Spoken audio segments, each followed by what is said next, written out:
right after the Second War.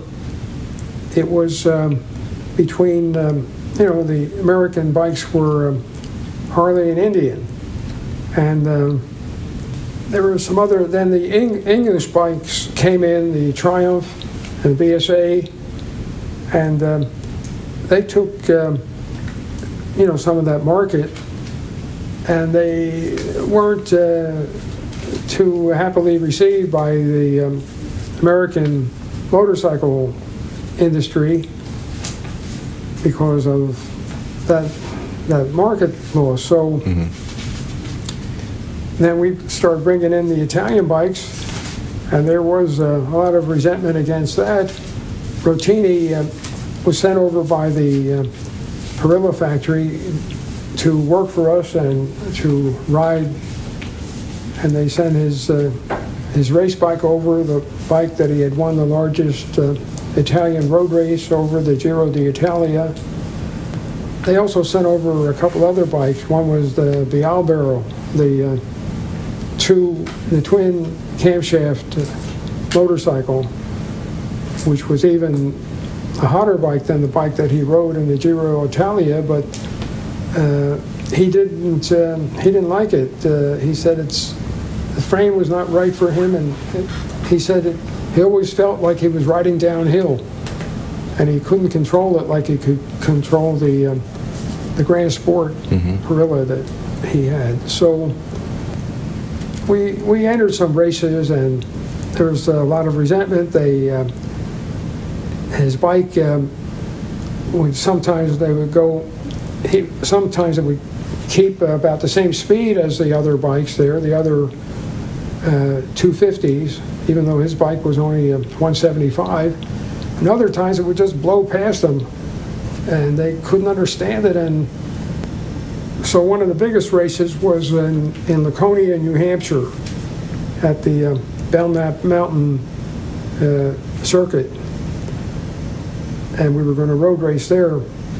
We showed up, and there were about 40 riders in that 250 class that were going to race.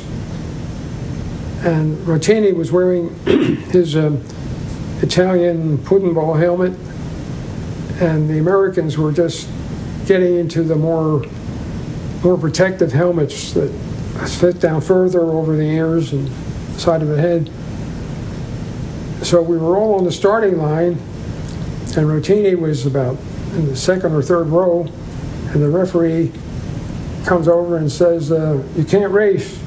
And he tells him why. Rottigni didn't understand English, so he called me over and he said, "Why won't they let me race?" And the guy said his helmet is not legal. It's a pudding ball helmet. I think it was made in England, the pudding ball's helmet. So Rottigni looks around, and he starts pointing. He said, "This guy, same helmet, same helmet." There were about 15 of the other riders had the same helmet, the pudding ball helmets from England.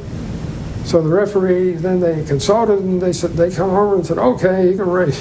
They didn't want to throw out 15 guys from the race. So they dropped the flag, and the whole pack took off, and Rottigni was in he moved up to the front of the line, and they went into the first turn, and there was about a dozen bikes in the first turn all at once, and then one of them went down and crashed and took more, and they crashed into Rottigni, and he went down, and his bike got messed up, and so then the whole pack behind these fallen riders went past him. And Rottigni picks up the bike. Oh, and the crowd was, and this was in front of the grandstands, and the crowd was jeering at him. He picks up the bike, and he straightens it up and gets it started again, and he jumps on and takes off after the pack. He came around about the third or fourth lap. He was up front already. He had passed everybody. The crowd was still cheering at him, and he comes down over Belknap Mountain, which is a very steep downhill descent as he went over the top of the mountain. there was an oil slick from a bike that had been passed already and had blown up the engine.